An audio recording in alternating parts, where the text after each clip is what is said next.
those particular figures, one has to be expressing doubt on his behalf. So as it's very clear, the Labor Party at this stage is doing very well in the southeastern zone of this election, and we now thought we might check out, as you say, it's very important that they also do well elsewhere in the state, and we're going to look at some of the northern seats now. I think we'll start with Barron River. Figures for Barron River, where...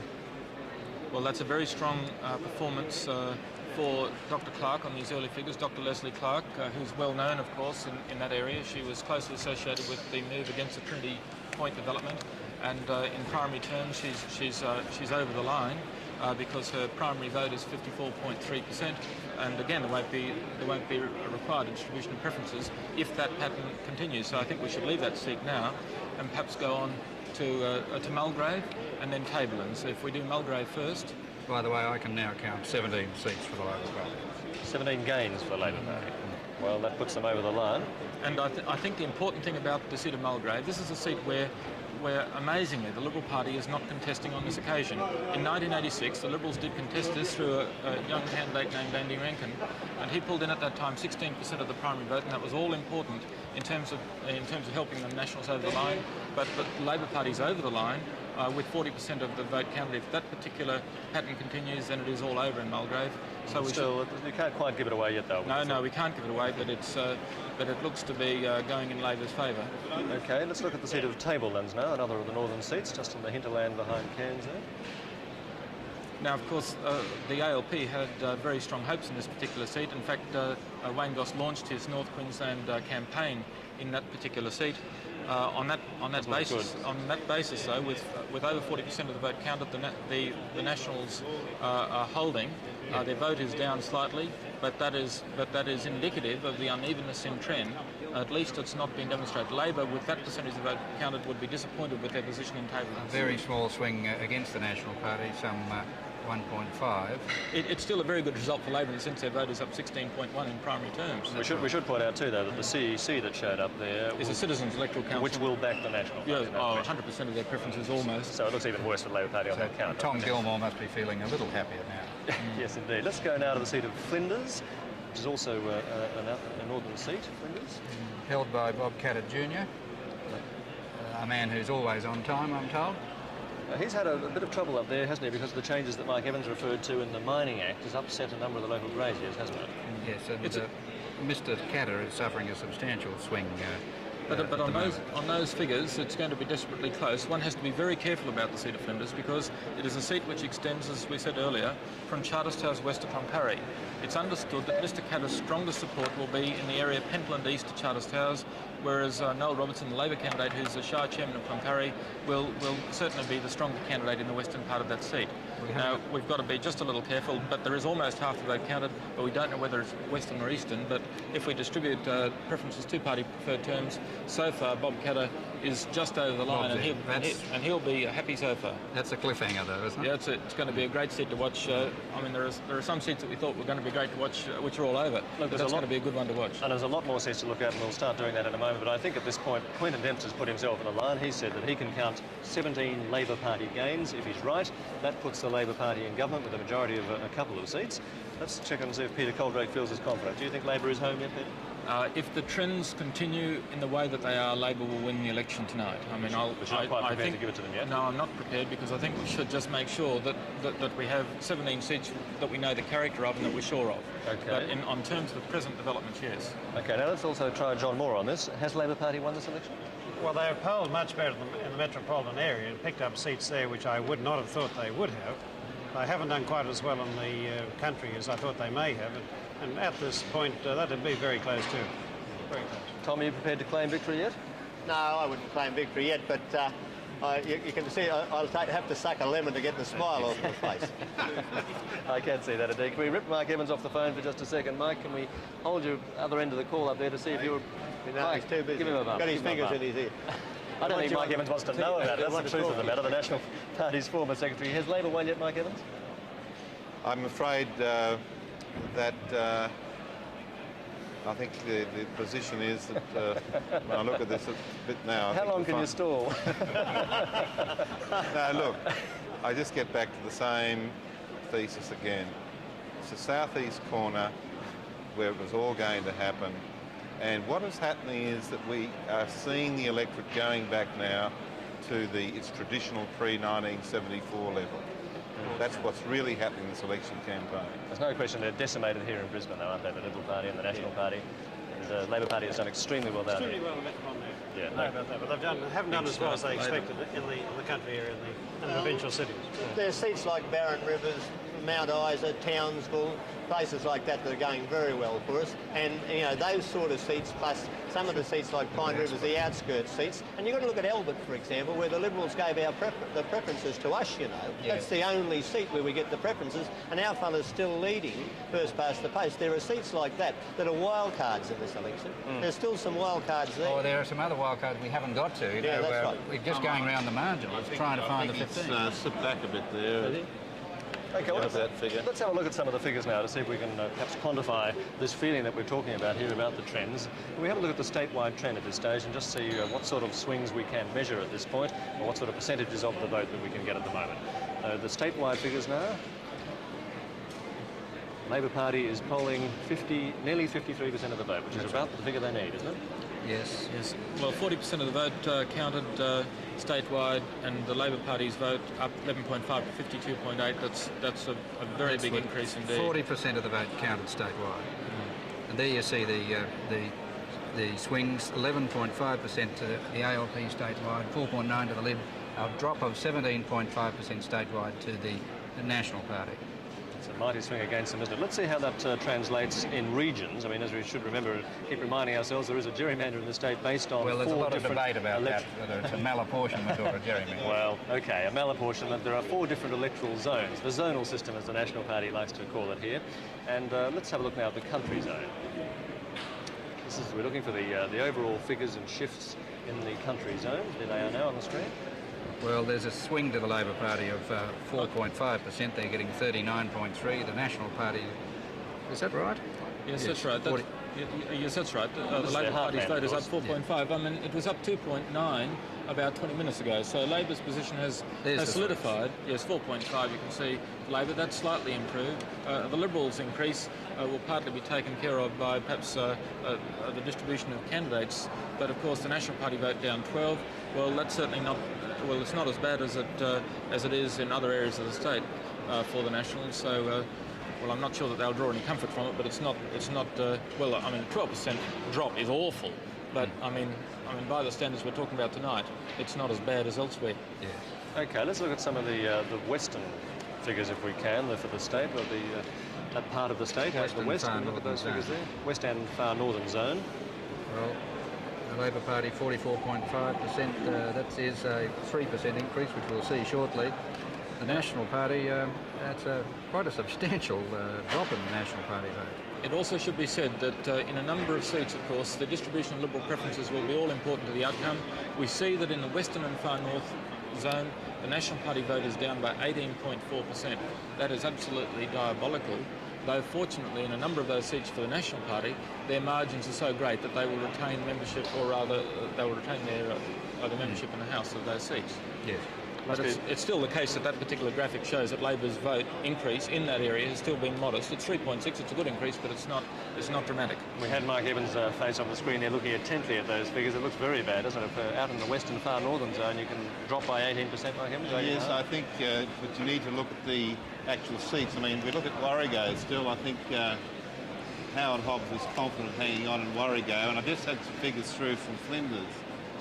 Don't wipe Bob Catter off yet. No, it's a cliffhanger, Mike. So there's a huge swing, but it's very uneven. Yes. And so you're looking at hanging on to some of those seats. I might just take Andrew to task there. When you're talking about the gerrymander, really, if that's so bad, how is it everything being swept before? Now, Labor Party shouldn't have won the election if there's a gerrymander, should they? You've just Well, you conceded talk- what- He just conceded. We'll put him down as the first concession of the night here. Keith DeLacy just Shouldn't rang have from one, yes, you're Cairns probably to right. say- Keith DeLacy just rang from Cairns to say that we've won Mulgrave and Barron River. Yeah. So they're two northern seats, Yes. but it will be more difficult for us in Tablelands. Yes, we're not The counting line ball Coburg. in Hinchinbrook. Just let me counting say this, Coburg. if we took a majority vote around this table, I think you'd find that most people would say there was a gerrymander by Evans. I'll leave it at that at the moment, if the majority ever does count, of course. Let's now have a look at the provincial cities and see what the situation is there in the provincial cities. Labor Party again doing pretty well, 55.5%. This is the Labor Party stronghold in provincial cities, but they have increased their vote in the provincial cities. 55.5 now. The National Party is suffering the same substantial statewide loss that's demonstrated in the other zones. The Liberals have done all right, an increase of 5.7%. At the same time, they don't have a great presence in that area, and that is partly attributed to increased number of candidates. I'm not saying definitely all of it, but certainly some of it. Well, do you think that the National Party's been sort of booted out of by the voters to the back block? Well, the Nationals have just been, well, so far, have been given a hiding. I mean, it shows that over the years, it shows what we've known historically about Queenslanders, that they do prefer notions of stable government, and they treat with contempt parties which are divided. I don't know how many times history has told us this. Told us that in '83. And on this occasion, if these particular trends continue... I must interrupt you there, because as you can see on our screen, we have Sparks, Sir Robert Sparks, coming into the tally room now, the first of the significant party figures to emerge in the tally room here tonight, and it'll be interesting to see if he's got anything to say yet. I doubt if he's about to make a concession, but he must be coming in feeling rather glum with the figures that we've just been showing on our screen. 18.5% swing against the National Party in the western and far northern zone, for example. I don't know if Sir Robert is going to be making his way to the podium up here to have a chat, or whether he's got specific engagement out here on the floor. Where's Sir Robert heading at this stage? We'll only be able to pick up, like you, the pictures on the screen. I can't actually see him in the tally room here at the moment. He doesn't seem to be making any comment at this stage, Andrew. I think he's probably just wandering around feeling a little lost at the moment, Chris. Well, it is the end of the Sparks dynasty tonight. He's been the National Party president for some 20 years, and it was his judgment. I think the people of Queensland will remember that he decided to intervene and put his own party, his own position as president of the National Party on the line, unless the party room changed leaders from Ahern to Cooper. Yes, so, excuse me, we could expect him to resign, I suppose. Yeah, I think that's probably likely, actually, and we'll certainly be hearing from Sir Robert a little later in the night, I'm sure. We have been talking about the western and far northern zone. Now, the National Party's vote has gone down substantially in that area, but as we just heard from Mike Evans, you've got to look at the seats. And the seat of Warrego, which is a critical seat out there, the Labor Party is very keen to pick that up. In fact, the publican out there has been threatening to shout the bar. He's so confident, by the name of Gordon Harding. We're crossing now to our reporter, Heidi Rixer in Charlotte. Hello, Andrew. Well, the mood here at the Coronas Hotel isn't a very happy one. They all hoped that Gordon Harding might win. He's a local publican and ALP candidate, and of course the ALP hoped he might win too. They needed this seat. It was one that they'd counted on. It's part of the northern and far western zone, and they thought they had it in their pockets. Gordon only needed a 3.8% swing, but there hasn't been any such swing to speak of. He's now about to make an announcement. Let's go to Gordon. Ladies and gentlemen, I have two messages. The first message is that the Goss Labor government is on target to win Queensland.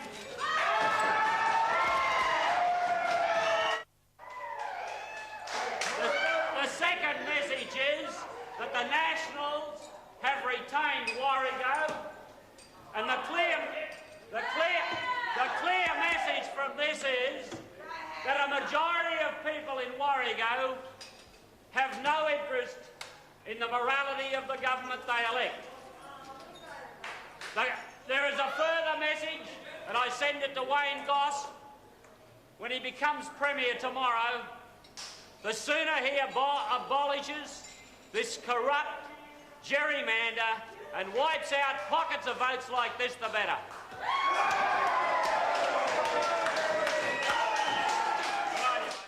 Harding just preparing himself to shout the bar, win or lose, I imagine, out there in Charleville. And at the moment, the seat out there is hinging on a 0.5% swing either way. The Labor Party has a 0.5% swing. So that man you just saw has some reason to be happy. We're now going to cross to Bill Gunn, the Deputy Premier, perennial Deputy Premier here in Queensland. Bill Gunn. They're entitled to that. Are you conceding yet? No. There's a lot of seats that we haven't... I had trouble seeing down there, as a matter of fact, but some of them only had a few thousand votes. Are you very surprised, Mr. Gunn? I'm surprised at the magnitude of the swing, yes. What did you think it might be? Oh, it's very difficult to say. I think we were all guessing as to what it could be. You don't know why it's happened, Mr. Gunn? Well, I thought we give very good government. Was corruption an issue? Well, I couldn't tell you. You'll have to ask all the electors that. Have you spoken to the Premier? No, I haven't spoken to anybody yet. I just went down to Tally Room to have a look at some of the other areas. I'm very satisfied with my own vote. But in the southeast corner, it has been... You must be shocked by the swing. It is a big swing. Yes, more than we expected. A big swing indeed. And we might just check with our learned panel here. We have a number of very experienced political watchers on my right here. John Moore from the Liberal Party, of course. What's the state of play, as you said, at this stage, John Moore? Well, there's no doubt in the metropolitan area, Labor's polled particularly well. We're paid the price for the collapse of the National Party vote. But it's interesting when you look at all the votes across the board, that in the rural zone, the provincial city zone and the metropolitan zone, the southeast corner, the Liberal Party vote's gone up in all of them. Well, John, will you have any city members left? Oh yes, we've got no doubt we'll have some. I mean, you look at Surfers Paradise and South Coast, Moggle's quite clear, Toowong's in the clear, Innes should win Sherwood. Yes, he should. He had about 70% of the vote coming into this. At some of these other seats, I wouldn't rule out Mount Covat. But certainly it's going to make a massive change to the face of the party.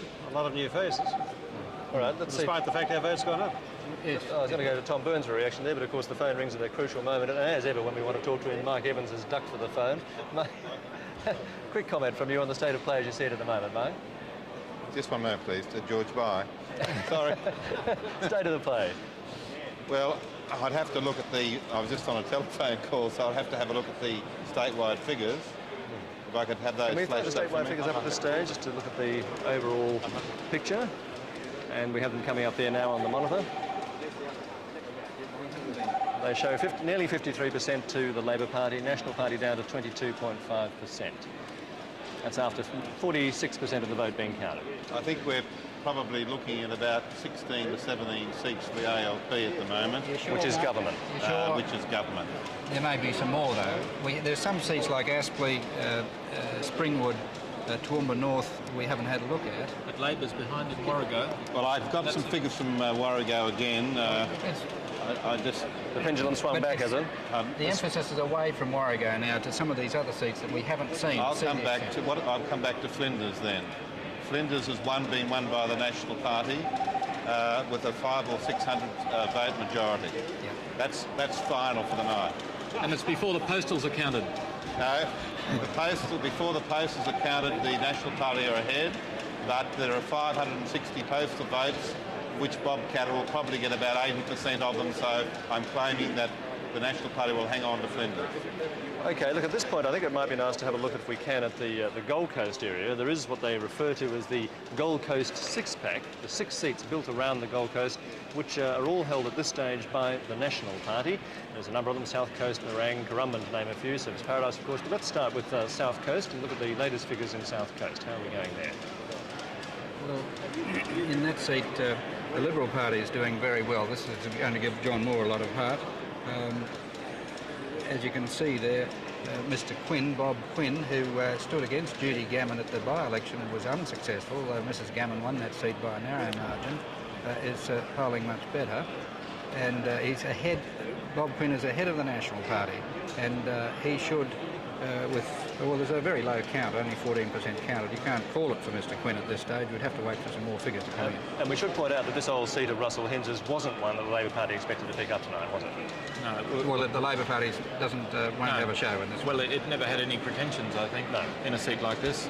Perhaps if we go to Nerang, which of the six-pack on the Gold Coast was the only one that Labor thought it had a rough chance in. I don't think it ever did have a rough chance in it, and I'm afraid that with 12% of the vote counted, I mean, With those figures, if we now look at those raw figures converted into percentage terms, Labor's doing very well, but 13% counted, it remains a roughie for Labor.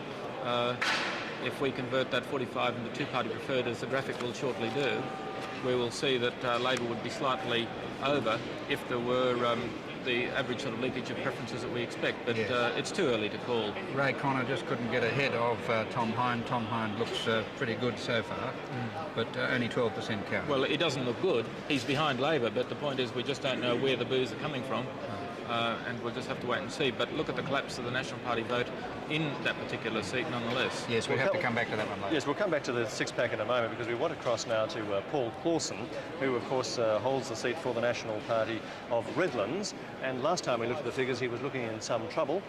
Paul Clausen is with Cole Wotherspoon. Thank you, Andrew. Well, Mr Clausen, there seems to be a fairly large swing away from the National Party in your seat of Redlands. Have you conceded the seat yet?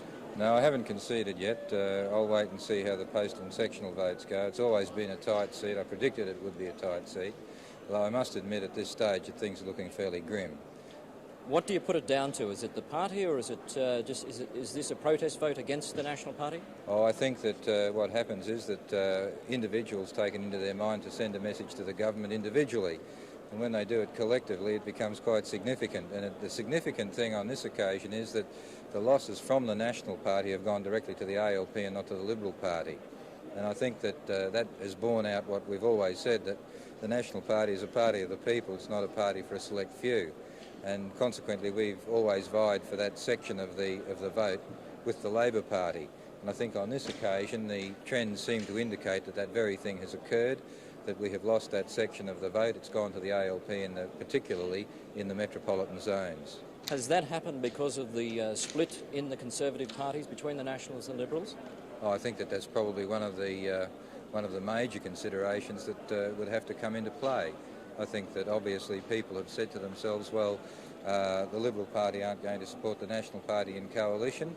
It's been stated openly and publicly now by their leader, and I think that that's going to have a significant effect on the outcome of this election. Okay, thanks very much, Mr Clausen. Thanks, Paul. Back to Andrew. All right, well, Paul Clausen in some trouble there. He hasn't as yet conceded the seat, as you just heard, but he has to concede. He's in a lot of trouble at this stage. The figures we've got coming in now for Redlands don't look too good for them at all. Well, I think that, with 43.7 counted, it's fair enough for him not to concede the seat. At the same time, he must recognise that Darryl Brisky, the ALP candidate, has slightly over, as that graph shows, slightly over 50% of the vote. So it won't go to preferences. And there would be at least a 20% leakage of Liberal preferences to Labor. It will be all over if those patterns continue. There's no reason to suggest that they won't with that sort of proportion of the vote counted. We just heard too, by the way, that Molly Robson is claiming victory in Springwood for the Labor Party. 49.49 final figures for the night. 49.49 first past the post. So she says, and the who's second? Huh? Who's second in Springwood? I don't know, to be truthful. I didn't ask, to be truthful. Laurel Power says that it will go to postal votes in Mansfield.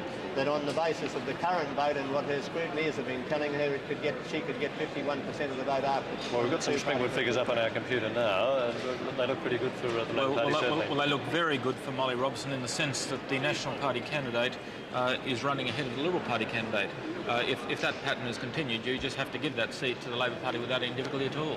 Yes, and I'm sure on the two-party preferred basis it would look particularly good for her, wouldn't it? There, I'm aware of... There you go, look at that, 57.3% on a two-party preferred basis to the Labor Party. It looks home and hose for you, Tom Burns. Although Mike Evans is about to... 70% of the vote counted. I'm aware of the great value of market research. The Morgan Gallup poll put a poll into Springwood 4 weeks ago and came up with exactly that result. Molly Robson said that she's won. Molly Robson said that on those figures, and you've got to take on those figures, that the final figures for the night, that she's won Springwood. Okay. Right, let's go back down. We've been trying to have a look at this, the Gold Coast six-pack. We looked at Nerang and what was the other we looked at? In any event, we'll now go on to have a look at the seat of Southport. And we're crossing now to our reporter down there in Southport, Ellen McIntyre. We're at the Lone Star Tavern, a conservative country in the seat of Surfers Paradise. All eyes are glued to ABC's coverage, of course. The seat's held by the Nationals' Rob Borbidge. With me now is the Liberal candidate, John Bradford. John, how's it going?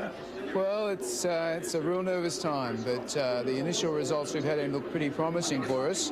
I'm surprised by the strength of the Labor vote down here. I mean, I detected that out there today, and that's certainly confirmed in the early figures. There's been a very big Labor vote here in Surfers Paradise, and that's a concern. Well, we've just heard from the South Coast in the seat held by Judy Gammon. She won that in the Hinds by-election on Liberal preferences.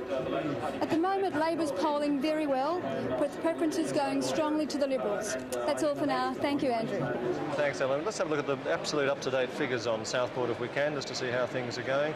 This seat, of course, is held for the National Party by Mick Vivers, former international footy player. How's he going?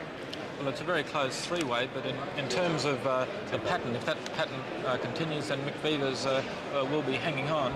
They'll be hanging on courtesy, of course, of Liberal Party preferences. The Liberals had strong hopes of winning this particular seat, and it shows some durability on the part of the National Party in the Gold Coast area. If that particular pattern continues, then Mick Vivers will hold on. It was said at the outset that if any of the national six-pack on the coast were to hold, it would have been in that particular seat as well as in Bob Borbidge's seat, and that's demonstrating so far to be the case. Mick Vivers' campaign on daylight saving certainly gave him a profile, and particularly on the Gold Coast, and I think he's benefited from that. But it still has to be said. Look at that drop, 18.3% drop in the National Party vote. I mean, that's the incredible damage. I mean, it's easy for us to talk about an 18.3 drop. I mean, who talks about 18.3 drops? Yeah. That's the thing, isn't it? Yeah. It's enormous National Party drops. Liberal Party vote up, National Party down. I think we pay the price. And yes, the combination of the forces is that the Conservative forces are out the door. Yeah. OK, let's now cross to one of the Brisbane seats. This is the seat of Mansfield, and Ross Gardner is talking to Tom Sherrin, the National Party. Craig Sherrin. Sorry, Craig Sherrin. Thanks, Andrew. I'm at the home of Craig Sherrin, the National Party's member for Mansfield. Mr Sherrin, as you'll recall, was a former minister, dumped from Cabinet when Russell Cooper successfully challenged Mike Ahern. Well, Mr Sherrin, what have your scrutineers been telling you? We have booth figures in now from every booth in the electorate. Obviously the sectional votes for visiting and postal votes still have to come in, but on the figures that we have now, it would indicate that the ALP vote has increased by 10% here. My vote has fallen by 7 and the Liberal vote has fallen by 3. Are you going to be able to hang on to your seat? Well, we're looking at a Liberal leakage of around about 14%. Our scrutineers are still phoning in from some of the booths on that leakage. That's smaller than last time. We're grateful to the Libs for that. So it's going to be a very knife-edge thing. We think we'll do very well out of the sectional votes. So it'll be coming down to those preference votes coming across from the sectional votes for visiting votes and postal votes in this seat. On first past the post, it's not a great result for you. What do you blame for that? It's difficult to say at this stage. I'll sit down and look at it booth by booth. We couldn't have run a better campaign. I think it was a great campaign out here. Obviously, there's been a huge swing to the ALP here in Brisbane. We paid the price for that. Do you think you may have paid the price for being an Ahern man? Oh, absolutely not. My time with Mike Ahern as Premier and the privilege of serving in his cabinet, I think looked after me very well here in the eyes of my electorate. Some of those percentage points that I got, I think, were due to the great work that I was able to achieve with Mike Ahern and the rest of the team. Thanks, Craig. So there you have it, Andrew. Craig Sherrin battling to hold on in Mansfield. Back to the tally room. Andrew. Thanks very much, Ross. And Craig Sherrin there contemplating perhaps a change of career as well as a change of name. Let's have a look now at the figures for Mansfield, the seat that he holds, and these are the latest figures. Peter Coldred? Yes, I think the assessment that he has provided is probably a fairly accurate one. It must be said that Craig Sherrin has managed to hold off the swing against him to about half the level suffered by the National Party elsewhere in the metropolitan area. So he'll be relieved by that. His scrutiny is indicating a 14% leakage of Liberal Party second preferences. Now the ABC computer, provides that there will be a 20% leakage if the 14% figure is correct, and there's no reason particularly to doubt him. Then his assertion that it will be decided on postals and so on is right, and one should take that particular graphic that's in front of you now with a good deal of caution, because it does overstate the Labor position. So I think that Mansfield remains line ball. Okay, I'd like to have a look now at the seat of Aspley, which is held currently by the National Party. It's a seat we haven't looked at yet. Aspley is one of the northern suburbs here in Brisbane. Now, although it's held by the National Party, it's expected by the pundits this election to either go to the Liberal Party or the Labor Party, anyone but the National Party. We'll cross now to Beres Nelson, who is the National Party member there at the moment, and I think we've managed to make contact with Beres Nelson out there at Aspley. Beres Nelson, are you with us? Hello, Beres Nelson. Hello. How's the figures going for you out there now? Oh, well, we obviously have lost the seat, but it's a cliffhanger between the Liberal Party and the Labor Party at the moment, and it's too close to call. On our figures on tonight, it's around about, 50-50 for each of them. So we'd really have to wait until the later votes come in, the postal votes, electoral visitor votes. But it's interesting to see that the two most Conservative seats in the city, that's Aspley and Mansfield, are both cliffhangers for Conservative candidates. And I hope that they're both held in one hand by Craig Sherrin and the other hand by John Goss. Of course, the history of this seat is that it has always been held by the Conservatives back since 1959. The thing is, of course, you held it previously in the early 80s as a Liberal Party member. You're one of the fence jumpers, aren't you? I beg your pardon? You're one of the fence jumpers, aren't you? Well, I resigned from the Liberal Party in 1984 because I felt that they had lost their sense of direction. They were more in tune with the Labor Party than the National Party in Conservative politics. I think it's a great pity that's what happened in the last 5 weeks, where more and more life rafts were thrown to Angus Innes, saying to him, don't you understand that the people are asking for stable government? They're asking for you to say, yes, you'll be in a coalition. And as the weeks went by, more and more of those voters, Conservative voters, decided to take the quantum leap and vote for stable government. OK, let's not look too much back into the campaign. Let's look ahead to your future. You're going to jump back again the other way. That's been the trend this election. Andrew, that's fairly insulting. In fact, I'd like to finish, thank you. I made a clear philosophical commitment when I joined the National Party and I took out life membership. And I will be working for them in the federal campaign, and I will be staying a very loyal member of the National Party and working very hard for them. Well, I'm sorry, I didn't mean to be sounding insulting, but I assume you made a similar loyal comment when you also joined up with the Liberal Party, didn't you? I beg your pardon? Didn't you make a similar loyal commitment when you joined the Liberal Party? Andrew, as a matter of fact, I think we've discussed that enough. I think what we should be discussing is what's going to happen to the people of Queensland. All right, and I think you're right, and I think we will move on to do that. Beres Nelson, thank you very much for joining us tonight. Beres Nelson out there in the seat of Aspley, and let's take her advice and dare to fire after that and look at the state of the parties, because we do need to get an overall picture. I think it's time that we do that now, so we can get up a graphic to have a look here at the overall state of the parties here in Queensland. And that's how, well, this is our bums on seats graphic, isn't it, which shows how many they're likely to end up in Parliament. And on that basis, the Labor Party has just secured government already. It's 5 past 8, and it shows they have 15 seats necessary. I'm sorry, if I could just say that particular graphic incorporates Mansfield as a Labor win. Mansfield is still too close to call. I think we might find the 45th seat, perhaps some others, but I'm saying that I think it's 44 so far. I'm sorry to do that, but That's all right. I must ask Quentin at this stage. You were saying you could count 17 seats earlier. Quentin, was Mansfield among those? No, it wasn't. I've got a circle around Mansfield. So are you still sticking to your 17 seats, or have they, some of them come back a bit? Well, that's what the way the strong trend was, and I think it'll be right. Well, look, I think at this point what might be useful is to go to these 12 probables and 12 possibles that you indicated before the election period. Yes. So let's see how I think we should go through each of the priority target groups. We'll deal firstly with the those which the Labor Party had on its high priority list and which we can assess to be in that group. The first is Ashgrove, currently held by Alan Sherlock, and on those particular figures, unfortunately, they're still too early. I mean, we've only got 20% in, but the trend is certainly strong for Labor. I don't think we should go any further with the graphics for Ashgrove because the proportion of votes is still too low, but Labor is certainly ahead. Let's move to the second, which is Greenslopes. And on that particular basis, well, that's going to be a comfortable win for Labor because on the primary vote count, if you convert those raw figures into percentage terms, you can see that Labor is over the line in primary terms at this stage, comfortably over 53.5%. So that's two that Labor is on line for. the third, let's deal with Nunda. Sorry, but are you being conservative in saying, on track for? I mean, 80% of the vote counted. I'm not doubting my judgment, but I'm saying with 20% of the vote counted in Ashgrove, we'll just include it in the list. Yep. There's no reason to think otherwise, but let's just bear that in mind. Nunda, held currently by Sir William Knox, he won't be holding it for any longer because that seat will be won by the Labor Party. And those figures there indicate clearly that Labor is comfortably over the line in primary vote terms. So let's not go further with that. Rather, let's move straight to Stafford, held currently by the Liberal Terry Geiger. And on those particular figures, 82% of the vote counted. Yes, and in raw terms, that's more than half, which will now be shown on the graphic at 54 or 55%. That's correct for Stafford. So I don't think we need to go any further because it's over the line. So let's move straight to Yeronga, if you don't mind. Sure.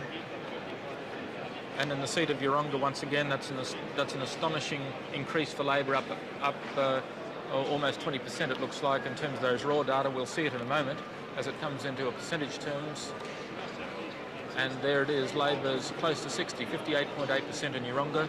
So that's 5 so far. Redlands, I don't think we need to deal with Redlands other than give these figures because we've just discussed it. It'll go comfortably to the Labor Party on Liberal Party preferences. So let's move straight on to Barron River in far north Queensland, held until recently by Martin Kenny. And on those particular figures, half is counted, but one can say Barron River is over the line. On those figures, 54.5 primary, 46% counted. No reason to really suspect problems for Labor there. So let's move straight on to the seat of Maryborough. Gil Allison, current minister, represents this particular seat. Why don't we have any figures for Maryborough? No figures for Maryborough, so that's a frustration. I think we should move straight on there. Well, we have to move straight on too, isn't it? I mean, at this stage of the night, we're looking at 80%. Yes. Have you got something to say, Mike, about Maryborough? I haven't seen any figures at all. No scrutineer's report. But I can say very quickly that Allison was the one candidate that would have hung on against the swing. So it's going to be interesting to see when it comes up. Yes, but he only had a 1% margin, and Craig Sheeran did very well in the metropolitan area and had a swing against him of 7%. I mean, he did very well because the others had a 15% or a 20% swing.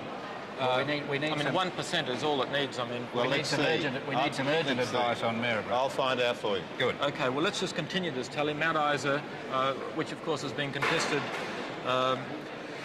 by Tony McGrady, the Mayor, against Peter Beard, the Liberal. Well, that is all over as well, 80% counted, and that'll be a disappointment for the Liberals. It's the only seat they currently hold outside the southeast, and as that graphic shows, 60% primary for Labor. Let's move straight on to Mulgrave. It's a two-way contest, Mulgrave, as we described earlier, between Max Menzel and Warren Pitt, and it's relatively close, but 82% counted, and Labor's votes up by 10.1% because last time it was 41% in that seat, and that graphic shows 51.7. So I think that it's self-evidently going to remain close, but I think that Labor is probably far enough ahead to claim that seat. Unless we have some advice from our scrutineers otherwise. Well, that's 9 so far without Maryborough. Right, let's move straight to Townsville. And that's and on the basis of Jim Cathcart, the local alderman's preferences, in fact the Liberal Party vote has dipped slightly. That is a comfortable win for the Labor Party. 75% of the vote counted. You'll see there the graphic. Half the vote is 50.5%, I should say, for Labor. On primary terms, let's not go to preferences. It's self-evidently not necessary. Warrego in the far southwest. Now, in this particular seat, I don't know. Well, we have some updated figures. I think they might be final for the night.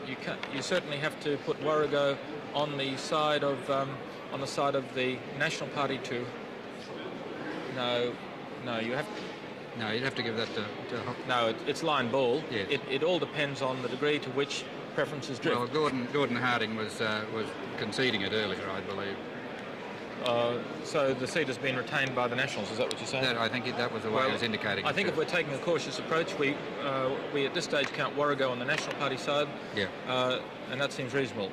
Now they're the priority Group A. Let's look at the Group B seats. Labor, and from that tally, Labor has 10.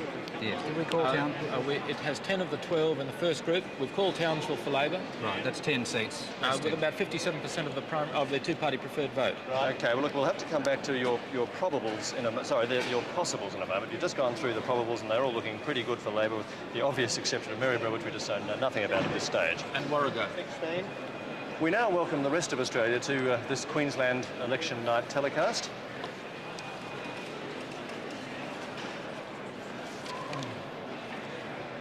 And as I said, we now welcome the rest of Australia to this Queensland election night telecast. And the news is that the Labor Party is doing splendidly well here, particularly in the southeast corner of the state, where they've picked up a massive percentage of votes, a big swing, and it looks like they've just about swept the board with the number of seats they've gained as well. Not quite so big a swing elsewhere in the state, of course, but nonetheless, most of our expert panel concedes that they've probably are across the line already. They're certainly very close to it. Quentin Dempster, I'll just get you to make a quick comment on that. Do you think Labor is home and hosed? Yes, I think so, Andrew. If we could have a look at the statewide trends, you will see there that the Labor vote is 52% statewide. That's slightly down on our earlier call. But in the southeast, they're scoring a 13% swing, 10.7% swing to the Labor Party statewide. The National Party, as you can see, is 16.4% loss. It's concentrated in the southeast corner. The National Party has suffered some big swings right throughout the various zones of Queensland, but the Labor Party is on track. I think our computer's almost calling it for Labor. It also has to be said that the Liberals, while marginally increasing their vote, in their terms perhaps comfortably, have been, the great loser as a result of the total collapse of the National Party vote.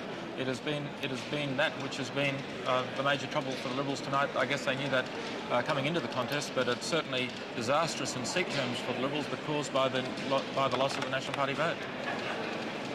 Okay, let's look at some of the other figures if we can there, some of the other breakup, if you like. We've looked at the statewide. Can we have a quick look at just here in Brisbane, the massive swing there? Can you look at the city swing here, the southeastern zone?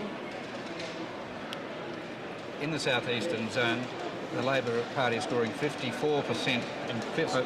Sorry, the graphic is showing 58.4, and that is in Brisbane as opposed to the southeast, where Labor's support would be slightly less than that. That's right. That's of course a very big increase for the Labor Party. It's a slight overall swing to the Liberal Party, but a massive 14% drop in National Party support in Brisbane. Yes, I suspect the graphic will convert to that swing position in just a moment, as it's now doing, and you can see the Nationals, as you just correctly said, 14.1% down, 11.9, almost 12 for the Labor Party up. Very good result for Labor in Brisbane. Okay, well, we'll come back and have a look at all those figures in a moment. Before the rest of Australia leaves us, just a quick reminder that we'll be back in just under an hour with all the results. We'll have live crosses to the towns and cities of this state, from the outback to the far north coast. The party leaders will also be making their winning and losing appearances. It will be a special moment in Australian history, so join us at 9:30.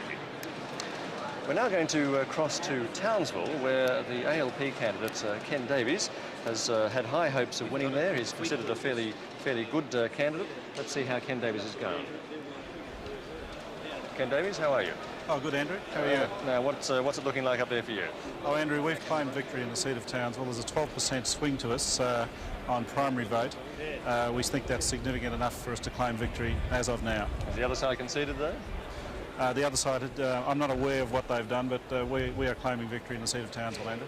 Yes, well, certainly with 76% of the vote counted, our computer down here is showing something like 57.5% of the vote going to you on a two-party preferred basis, so it's looking pretty good indeed, isn't it? Yes, Andrew, it's been a pretty significant victory for us here. We now hold the 3 seats in Townsville. It's a clean sweep. We've got the trifecta, and we're very pleased with that. We've also won the seat of Thuringowa with a 7% swing and retained Townsville East quite well. Yeah, so a very good result for the Labor Party up there in the northern Queensland coast. Thanks very much indeed, Ken Davies. Good, and I'll leave you to enjoy the rest of the night, as I'm sure you will be doing. Thanks, Andrew. Thanks very much indeed. Ken Davies, a very happy man up there in Townsville. As he says, the Labor Party looks like having a clean sweep up there now. Let's go to the North Queensland sugar seats. Mulgrave for a start. Let's see what the situation is in Mulgrave. Well, we've just done Mulgrave a few moments ago. In our count. I'm sorry, Andrew. I wonder if we could do the second group of seats. We've just done the Labor probables. If we could do the second category in the table, because we might almost be in a position to call the election definitively. Certainly, and it might that be would be useful great to to do do, that. because we went through those 12 seats before that you said were highly probable, and all but Maryborough is in doubt. Well, Aspley is a bit of a question mark. Aspley is the first. Now we're going to go to those critical possible seats in which Labor needs to pick up, I suppose we'd have to say, probably 5 on the basis of your uncertainty over the others. We had 10 on the other count. Okay. That's right. And the first of those is Aspley, which we've just had a look at a little while ago, but we'll remind ourselves. And if you look at those raw figures, one has to suspect that, as Mrs. Nelson said, it will be line ball, so we will not call that for Labor. Let's move to Mansfield to remind viewers of the situation there. I'm sorry to move quickly. And once again, it's very close. I think it's now if the leakage of Liberal preferences is only 14%, it's too close to call, so we also can't call that. But let's move, and you can see the vote there. Labor's primary 48.1. They're getting very close to it. Let's look now at Mount Cootha, which is a seat in Brisbane's western suburbs, currently held by Lyle Shuntner. The Labor candidate Wendy Edmund has won that particular seat, we can say. So that makes 11. That makes 11. Mount Gravatt in the southeast, on the southeastern side of Brisbane. If we look at those primary votes as they've gone up, you can say that with a 7% drift, well, in actual fact, Labor's over the line in primary, so Mount Gravatt, that makes 12. Let's look at Redcliffe. Before we do that, we might cut across you there, because Mike Ahern's out on the floor with Cole Wotherspoon, and it'll be interesting to hear what he has to say at this point. I think over to you, Cole. Let's just do it while it's going.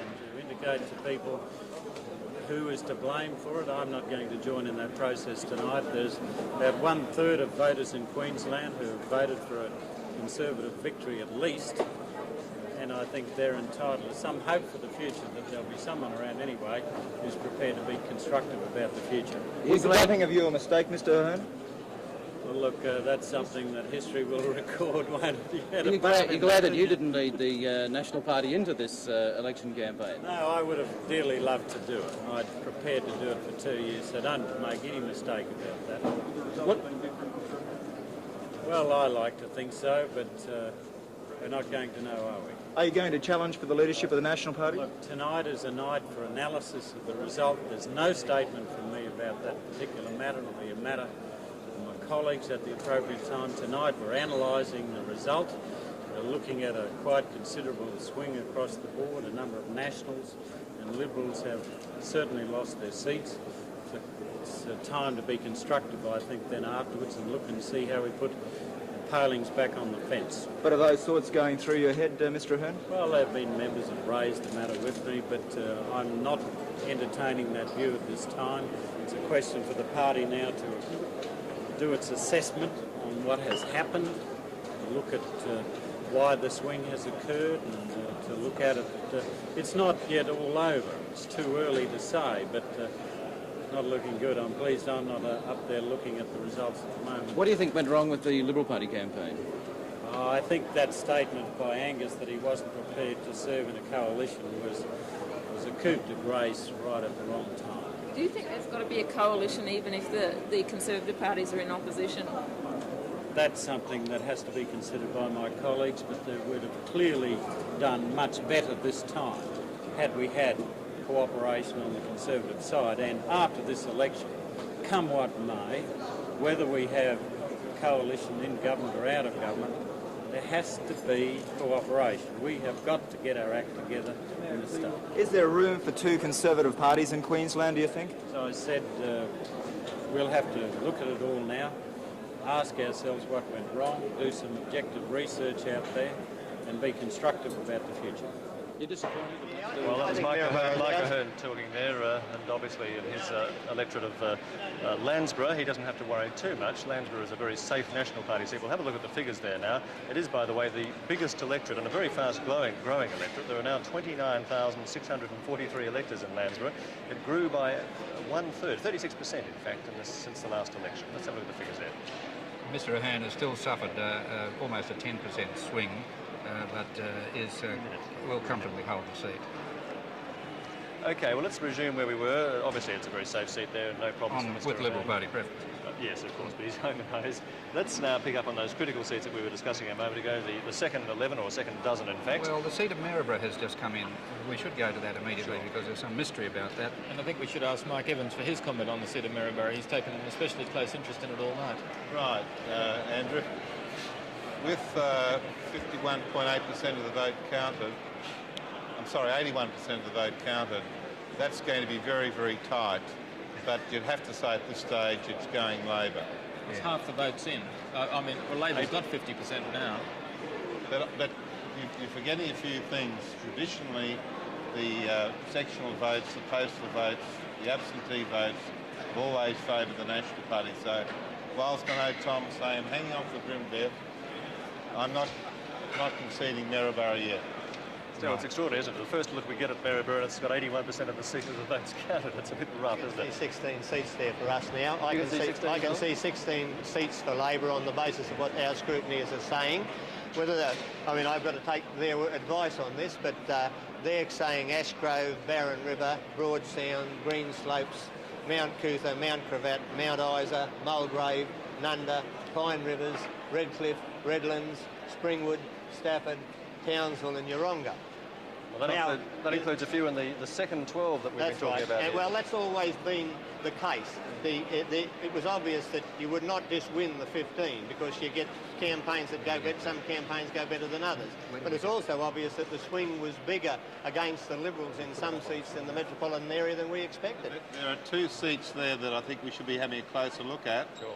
Toowoomba North, in particular. We're going to get down to that. Okay. We're working our way down the list here. We're working our way down the list. Okay, in terms of our second list, we've already conceded Mount Cootha, Mount Cravat and Redcliffe to Labor. So that makes 13, and that's before Maryborough, because we haven't included Maryborough in that total of 13 yet. So Glasshouse is the next on our particular list, and the ALP primary is, as you'll see from that figure, is just slightly under 50%. The percentages will now go up on the screen. Almost 70% of the vote counted, and Labor's primary at 48.3, with the Liberal candidate likely to deliver that particular seat, I would suspect, to Labor. It'll be close, but I think that Labor would probably be fancied in Glasshouse. I don't know whether anyone would be preferred. I think that it's heading in that direction. Let's look at Pine Rivers. You're not calling it for them?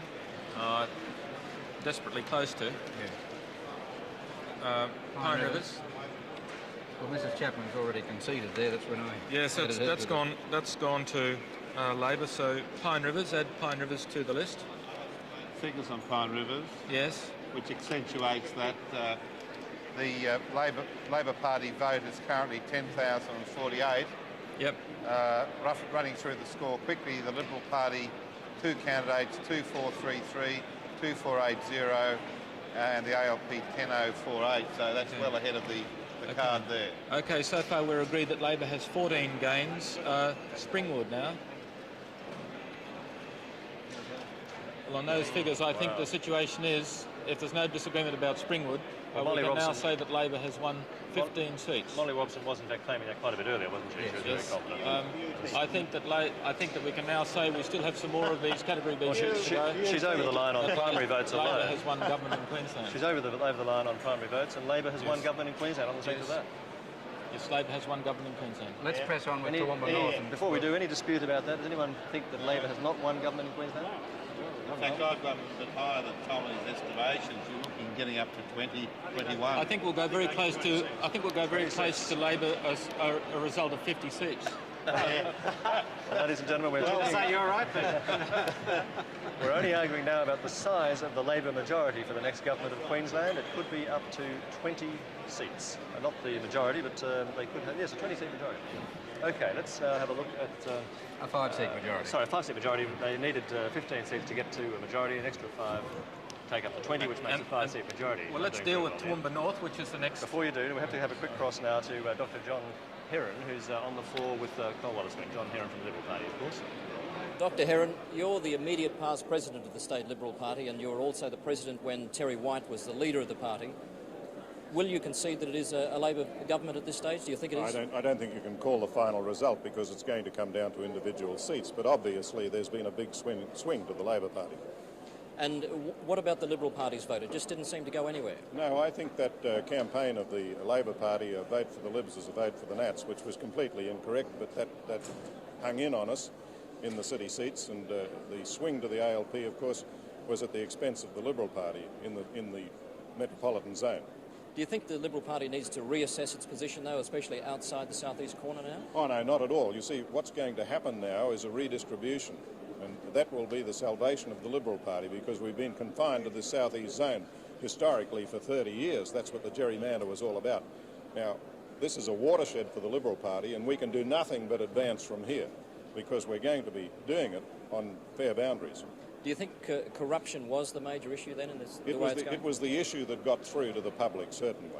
You say there will be a redistribution now. You seem to be implying that there will be a Labor government with a majority able to do that. No, you see, the EARC has got the responsibility to look at the zonal system in Queensland, which has been against the Liberal Party for the last 30 years. So we must improve because of that EARC. The Labor Party has committed itself to the implementation of the EARC report, and that must benefit the Liberal Party. Well, what happened with the Liberal Party's vote, though? You were stuck in the middle or something? I think we're stuck in the middle. Well, you know, until Angus Innes was seen on the great debate, was the first time that our leader was shown to be superior to the other two. And we got caught with the sitting government, the National Party, and then the ALP as the opposition, and we got left behind in the wash with the publicity. Also, we didn't have the funds to publicise as much as we would have liked. But doesn't that also indicate that the Liberal Party just doesn't have that support in Queensland? It's more of a National Party state. Oh, the people have spoken today, and you've got to accept the people's judgment, and that's fairly obvious. But we still believe that our philosophy is correct, that what we're pursuing, you see, we didn't get it through when Terry White was leader. He went on accountability. Now, if you like, that's the opposite of the corruption issue, and it didn't bite then. And I think the tragedy is that people haven't recognised that we were the only party of the three major parties, we were the only party that could survive on that accountability issue. OK, I think we'll leave it there, Dr Heron. Thanks very much for that. Back to Andrew. OK, we're now going to the other side of the fence, to the Wayne Swan from the Labor Party, who must be feeling very pleased indeed. Won at least 15 seats. There are a number of seats which are too close to call, particularly seats in the country like Isis and Warrego, but we have definitely won at least 15 seats. Thanks very much, mate. Thank you. Wayne Swan is being fairly modest on the basis of what our people on the floor up here. Even Mike Evans of the National Party, for example, is saying that he thinks the Labor Party has won up to 21 seats. Certainly 20, but even 21. John Moore from the Liberal Party has also said 20 seats. It's only the Labor Party who are being modest at this stage. Tom Burns says only maybe 16 seats. 16 will do, 16 will do, Tom Burns, he says. Whichever way you look at it, happy with 16. Whichever way you look at it, it looks like a majority of several for the Labor Party in the new government. But we're now going to pick up on the count that we were going through, or the check, if you like, of the list. Oh, before I do this, I must mention we've had a number of calls through our ABC switchboard from country viewers, a little concerned that we haven't been able to put up every seat yet. Now, obviously, we're trying to work our way through as many seats as we can. You'll appreciate that the real action is confined to a number of seats, perhaps 35 seats, which are absolutely critical to this election out of the 89 that are up for grabs. And they do tend to get the most emphasis put on there because government hinges on that. There is also, in some cases, a factor where it just takes longer to get through. We didn't get the Maribor figures until a very short time ago, and then 80% of the vote had been counted. But there will be, let me remind you, a full count of the board at 10:30 tonight. Full count of the board, so everyone will get to see how they went in their seats. We're going back now to concentrate on the seats that we've been looking at with Peter Coldrake, who is working his way down a list. We've already got up to, I think, 16 seats the Labor Party at last. Well, and you were 15. Still counting. It's 15 for certain. Let's look at Toowoomba North. As we see the primary votes there, and Labor's primary vote on those figures is about 44.3, as you'll now see on the graphic. A 21.7 slide for the National Party. We'll see. I'm sorry, I've been premature. That'll show in the next graphic. But in two-party preferred terms, Labor has to be favoured to win the seat of Toowoomba North. Has to be favoured to win. ALP candidate in Toowoomba North is John Flynn. John Flynn, Dr. John Flynn. Now, I don't know if there's any argument with that. I wouldn't call Toowoomba North yet. Okay, but I think it's leaning, so let's move on, because we've already called government to Broadsound. Labor Party's got Broadsound, I reckon. And the seat of Broadsound, of course, which is north of Rockhampton, extends from Yeppoon northward.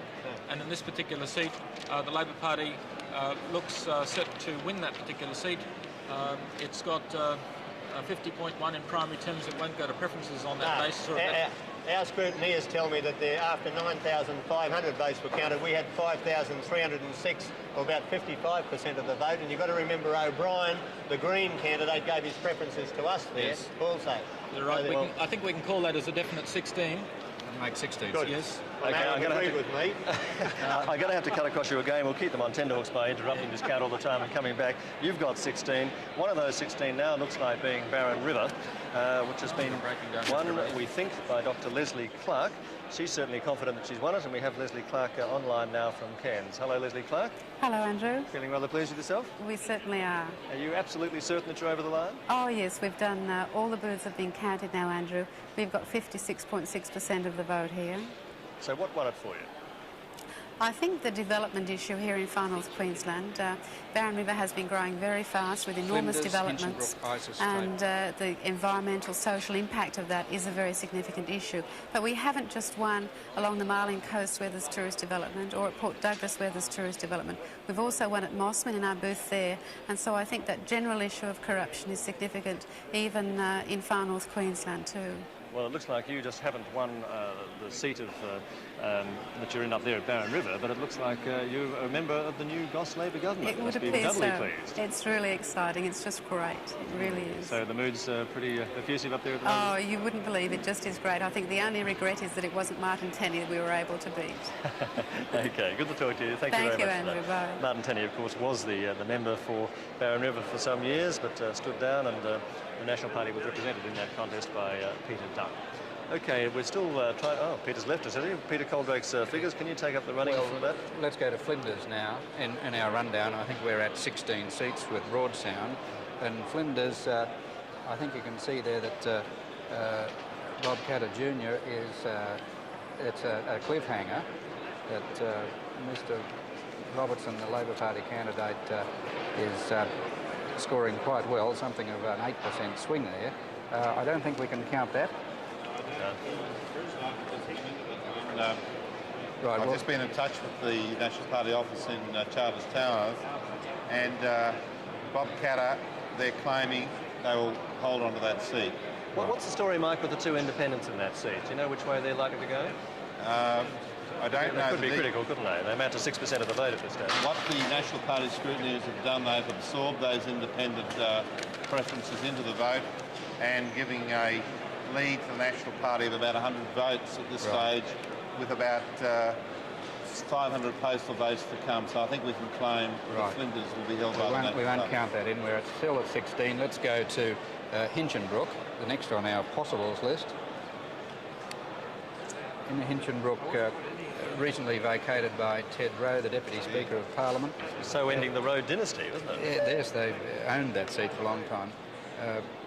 Marcus Rowell, the farmer, who's the National Party candidate, is looking all right in Hinchinbrook. With the Liberal Party preferences, it looks as though he'll get across the line. Well, that's going to be very close, Benton. If you look at a 30% leakage of the Liberal Party preferences to the ALP, you're getting 6% of that 20.5, taking it to 49.2. I'd say that's a cliffhanger. I still don't think we can count it. We're still at 16 seats. Yet at this stage, no. No. Right, the next seat is ISIS. And in that seat, the National Party candidate, Mr. Kerr, has suffered a massive swing. There's Lynn Powell, the former Speaker of Parliament and a dissident within the Ahern forces, has 18% of the vote. He scored quite well in that seat, which should help to put Mr. Kerr over the line with Liberal Party preferences. Yeah, Lynn Powell directed his preferences to the Libs and the Nats. He said he wouldn't give them to us, so there wouldn't be much of a leakage from Powell's. that would be hard, but it's very interesting because there's a Liberal candidate there and there can be leakage of those preferences too. So our count still stands at 16 seats. Yeah, okay, well, still 16, that's about which is where Tom Burns seconds might stay too. But we'll just leave it there for the moment, Quentin, because we need to cross now down to Southport, where Mick Vevers is with Ellen McIntyre. Hello, Ellen. We're at National Party House, Southport, the seat held by Mick Vevers. Mick, judging by the figures behind you, do you think you're safe? Well, we can't say as yet.